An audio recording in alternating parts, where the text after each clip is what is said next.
രക്ഷയുടെ പാതയിൽ.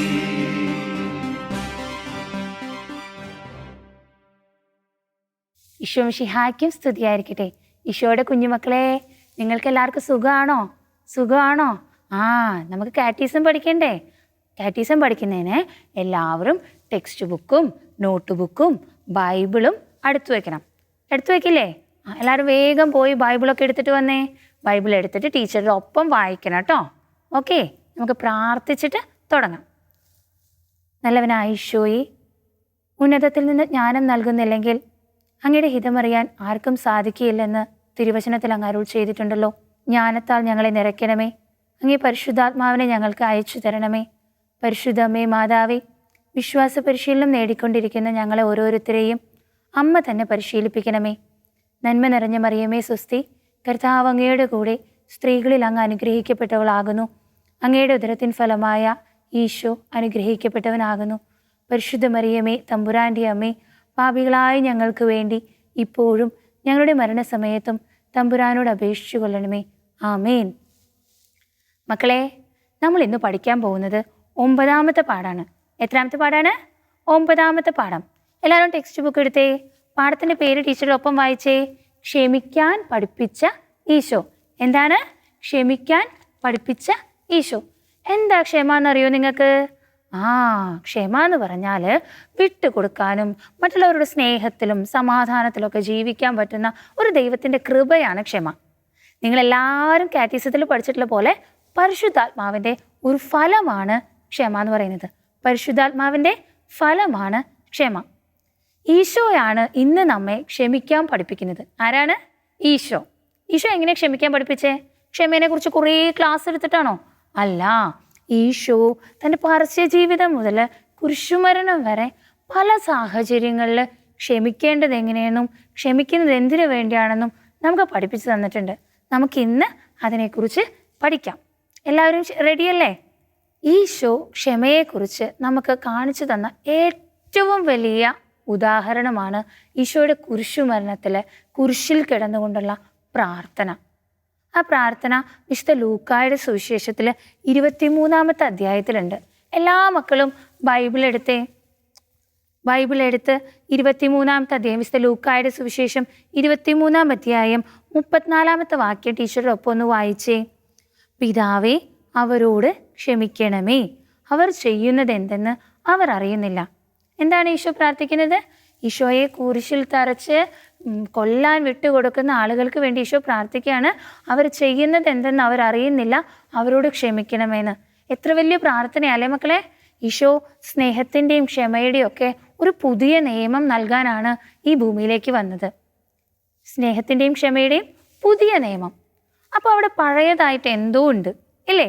അതുകൊണ്ടല്ലേ ഈ സ്നേഹത്തിൻ്റെ നിയമം പുതിയതായത്? യഹൂദരുടെ ഇടയിൽ അതുവരെ നിലനിന്നിരുന്ന ഒരു പഴയ നിയമമുണ്ട്. എന്താണെന്നറിയോ? കണ്ണിന് പകരം കണ്ണ്, പല്ലിന് പകരം മരിയ പറഞ്ഞല്ലോ, പല്ലിന് പകരം പല്ല്. ഇത് നമ്മൾ ചെയ്യുന്നതല്ലേ? എങ്ങനെ ചെയ്യാ? ചേട്ടനൊരു അടി അടിച്ചു, തിരിച്ച് അപ്പം തന്നെ ഒരു ഇടി കൊടുത്തു, ഇല്ലേ? ചെയ്യാറില്ലേ? ടീച്ചർക്ക് അറിയാം നിങ്ങളിതൊക്കെ ചെയ്യുന്നത്. പിന്നെ അമ്മ ചീത്ത പറഞ്ഞു, തിരിച്ച് മറുപടി പറഞ്ഞു. ഇത് നിങ്ങളെ വീട്ടിൽ ചെയ്യാറുള്ളതാ. പക്ഷെ ഈശോ പറയുന്നത് ഇങ്ങനെ ചെയ്യരുതെന്നാ. ഈശോ പറയുന്നത് അങ്ങനെ ചെയ്യരുതെന്നാ. ഈശോ സ്നേഹത്തിൻ്റെ നിയമം തരുമ്പോൾ ഈ നിയമത്തിൻ്റെ പ്രത്യേകത എന്താ? നിയമം നമുക്ക് പാലിക്കാൻ തരുന്നതാ അല്ലേ? നിയമങ്ങൾ നമുക്ക് പാലിക്കാൻ തരുന്ന. നിങ്ങളുടെ സ്കൂളിലെ നിയമങ്ങളില്ലേ? ഫുൾ യൂണിഫോം ഇടണം, നേരത്തിന് വരണം, ഇല്ലേ? നമ്മൾ യൂണിഫോം ഇട്ടിട്ട് ചെല്ലുമ്പോൾ നമുക്കറിയാം ഇത് ഹോളി ഫാമിലിയിലെ കുട്ടിയാണെന്ന്. വേറെ യൂണിഫോം ഇട്ടാൽ അറിയാം അത് സേക്രഡ് ഹാർട്ടിലെ കുട്ടിയാണെന്ന്. ഹോളി ഫാമിലിയിലെ യൂണിഫോം ഇട്ട് സേക്രഡ് ഹാർട്ടിൽ പോയാൽ അവർ സമ്മതിക്കുമോ? ഇല്ല. അതുപോലെ തന്നെ ഈശോയുടെ കുഞ്ഞുമക്കളാവാൻ ആഗ്രഹിക്കുന്ന നമ്മൾ ഈശോയുടെ ഈ സ്നേഹത്തിൻ്റെയും ക്ഷമയുടെയും നിയമം ഒക്കെ പാലിക്കണം. അത് എളുപ്പമല്ല എന്ന് ടീച്ചർക്കറിയാം. പക്ഷേ ഈ നിയമം പാലിച്ച കുറച്ച് പേരുണ്ട്. ആരാണവർ? ആൽബിൻ പറഞ്ഞേ. വിശുദ്ധര്. നിങ്ങൾക്ക് അറിയാം അല്ലേ? ഈ വിശുദ്ധരെ കുറിച്ച് ഒരു വിശുദ്ധൻ്റെ ജീവിതത്തിൽ ഒരു സംഭവം ടീച്ചർ ഇപ്പോൾ പറയാം. വിശുദ്ധ ജോൺ പോൾ രണ്ടാമൻ മാർപ്പാപ്പയുടെ ജീവിതമാണ് പറയുന്നത്. 1981 മെയ് 13-ാം തീയതി ജോൺ പോൾ രണ്ടാമൻ മാർപ്പാപ്പയെ അലിയഗ എന്നൊരു മനുഷ്യൻ വെടിവെച്ചു. ഗുരുതരമായ പരുക്കുകളേറ്റ പാപ്പ ഒരുപാട് നാൾ ആശുപത്രിയിൽ കഴിയേണ്ടി വന്നു. അതിനുശേഷം ആശുപത്രിയിൽ നിന്ന് വന്ന പാപ്പ ആവശ്യപ്പെട്ടത് എന്താണെന്നറിയോ? ഈ അലിയക്കയെ കാണണമെന്ന്.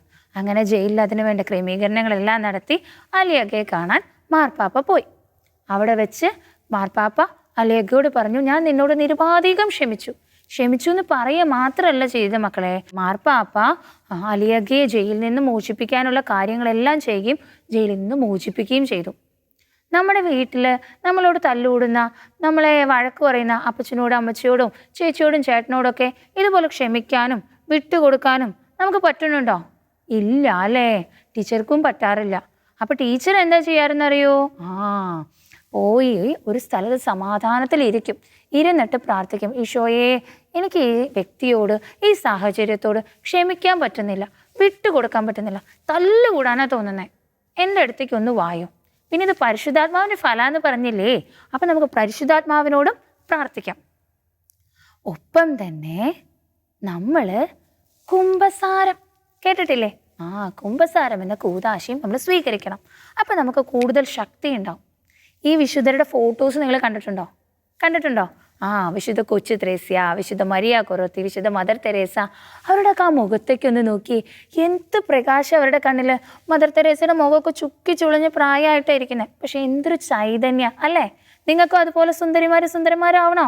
നിങ്ങളിപ്പോൾ സുന്ദരന്മാരല്ലാന്നല്ല ടീച്ചർ പറയുന്നത്, പക്ഷെ നിങ്ങൾക്ക് ആ വിശുദ്ധരുടെ മുഖത്തുള്ള പ്രകാശം വേണോ? മക്കളെ, നിങ്ങൾ ക്ഷമിക്കാൻ പറ്റാത്ത സാഹചര്യങ്ങൾ, കൂട്ടുകാരൻ പറഞ്ഞതനുസരിക്കാൻ കേൾക്കാൻ പറ്റാത്തത്, അവരോടുള്ള ദേഷ്യം, അനിയനോട് അനിയത്തിയോടുള്ള തല്ലുകൂട്ടം, അപ്പച്ചനമ്മച്ചിയും പറഞ്ഞതനുസരിക്കാത്ത അവസ്ഥ, ഇതെല്ലാം നമ്മൾ കുമ്പസാരക്കൂട്ടിലിരിക്കുന്ന വൈദികനോട് പറയണം. കുമ്പസാരക്കൂട്ടിലിരിക്കുന്ന വൈദികനോട് കുമ്പസാരത്തിൽ പറയണം. കുമ്പസാരക്കൂട്ടിലിരിക്കുന്ന വൈദികൻ്റെ പ്രത്യേകത എന്താ? അത് നമ്മുടെ ഈശോ ആണ്. ആരാണ്? അത് നമ്മുടെ ഈശോ ആണ്. ഈശോ നമ്മൾ ചെയ്യുന്ന കുറുമ്പൊക്കെ നമ്മളോട് ക്ഷമിക്കും. അപ്പം വൈദികനോടാണ് പറയുന്നതെന്ന് വെച്ചാൽ നിങ്ങളൊന്നും മറച്ചു വെക്കരുത്, പകരം കുമ്പസാരക്കൂട്ടിലിരിക്കുന്നത് ഈശോ ആണ്. എല്ലാ കാര്യങ്ങളും നമ്മൾ ഈശോയോട് ഏറ്റുപറഞ്ഞ് നമ്മൾ പാപമോചനം നേടിയാലുണ്ടല്ലോ, ഈ വിശുദ്ധരുടെ മുഖം പോലെ നമ്മുടെ മുഖവും ശോഭിക്കും. നിങ്ങൾക്ക് വേണോ? അങ്ങനത്തെ പ്രക്ഷോഭം വേണോ? ഈ കൊറോണയൊക്കെ കഴിയുമ്പോൾ നല്ല മക്കളായിട്ട് ഒരുങ്ങി പോയി കുമ്പസാരിക്കണം. എന്നിട്ട് ടീച്ചർ പറഞ്ഞ വ്യത്യാസം കാണുമെന്നോ ഇല്ലയോ എന്ന് നോക്കുമോ? നല്ല മക്കളാട്ടോ. ഇനി ടീച്ചർ പറയാൻ പോകുന്നത് പരിധികളില്ലാത്ത സ്നേഹത്തെക്കുറിച്ചാണ്, ക്ഷമയെക്കുറിച്ചാണ്. പരിധികളില്ലാത്ത ക്ഷമയെക്കുറിച്ച്. ഈ നമുക്കൊക്കെ ഒരു സംശയമുണ്ട്. നമ്മൾ വീട്ടിൽ എപ്പോഴും അമ്മച്ചിയോടും അപ്പച്ചനോടും പറയുന്നതാണ്, ഞാൻ എത്ര പ്രാവശ്യമായി ക്ഷമിക്കുന്നു, ഇനി അവനൊന്ന് ക്ഷമിച്ചൂടെ? ഞാൻ എത്ര പ്രാവശ്യമായി, ഇനി എന്നെ കൊണ്ട് പറ്റില്ല. ഈ എത്ര പ്രാവശ്യം എന്നുള്ള സംശയം നമുക്ക് മാത്രമല്ലായിരുന്നു. നമ്മുടെ പണ്ട് പത്രോസ്ലീഹായ്ക്കും ഇതേ സംശയം ഉണ്ടായിരുന്നു. പത്രോസ്ലീഹ ഈശോയോട് ഇത് ചോദിക്കുന്നുണ്ട്. വിശുദ്ധ മത്തായിയുടെ സുവിശേഷം 18-ാം അധ്യായം 22-ാമത്തെ വാക്യത്തിൽ നമുക്ക് ആ ഭാഗം വായിക്കാം. ഏതാണ്? വിശുദ്ധ മത്തായിയുടെ സുവിശേഷം 18-ാം അധ്യായം 22-ാമത്തെ വാക്യം. പത്രോസ് മുന്നോട്ട് വന്ന് അവനോട് ചോദിച്ചു, കർത്താവേ, എന്നോട് തെറ്റ് ചെയ്യുന്ന എൻ്റെ സഹോദരനോട് ഞാൻ എത്ര പ്രാവശ്യം ക്ഷമിക്കണം? 7 പ്രാവശ്യമോ? യേശു അരുൾ ചെയ്തു, 7 എന്നല്ല 70 പ്രാവശ്യം എന്ന് ഞാൻ നിന്നോട് പറയുന്നു. എത്രയാണ്? 70 പ്രാവശ്യം. നിങ്ങളൊക്കെ മൾട്ടിപ്ലിക്കേഷൻ ടേബിൾ പഠിക്കുന്നവരല്ലേ? ഗുണന പട്ടിക ഒന്ന് പറഞ്ഞേ. 770 എത്രയാ? 7 × 70. 7 × 70 വേഗം പറഞ്ഞേ. 490, 490 പ്രാവശ്യം ക്ഷമിക്കണം എന്നാണ് ഈശോ പറഞ്ഞത്. നിങ്ങൾക്ക് പറ്റുമോ മക്കളെ? ഒരു പുസ്തകത്തിനകത്ത് അപ്പച്ചനോട് ഇത്ര തവണ ക്ഷമിച്ചു, അമ്മച്ചോട് ഇത്ര തവണ ക്ഷമിച്ചു എഴുതി വെക്കാൻ പറ്റുമോ? പറ്റില്ല. അതാണ് ഈശോയും ആഗ്രഹിക്കുന്നത്. പരിധികളില്ലാതെ, തവണകളില്ലാതെ മറ്റുള്ളവരോട് വിട്ടുകൊടുക്കാനും ക്ഷമിക്കാനും നമുക്ക് പറ്റണം എന്നാണ് നമ്മുടെ ഈശോ നമ്മിൽ നിന്ന് ആഗ്രഹിക്കുന്നത്. നമുക്കതുപോലെ ചെയ്യാം.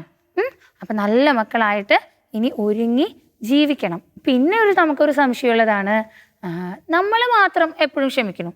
അവൻ എന്താ ക്ഷമിച്ചാൽ, അവൻ എന്താ വിട്ടു തന്നാൽ ഇല്ലേ? നമ്മൾ ചോദിക്കാറില്ലേ, അമ്മ എന്താ അവൻ്റെ കളിപ്പാട്ട് എനിക്ക് കളിക്കാൻ തരാത്തെ, എൻ്റെ കളിപ്പാട്ട് മാത്രം എന്തിനാ അവന് കൊടുക്കണേ? മക്കളെ, ഈ പാപങ്ങൾ ഏറ്റുപറയുകയും ക്ഷമിക്കുകയും ചെയ്യുന്നത് എന്തിനാണെന്ന് മനസ്സിലായ മക്കൾ ഇനി ആ ചോദ്യം ചോദിക്കൂല. നിങ്ങളെല്ലാവരും സ്വർഗസ്ഥനായ പിതാവ് പ്രാർത്ഥന അറിയുന്നവരല്ലേ? നമുക്കത് ചൊല്ലാം.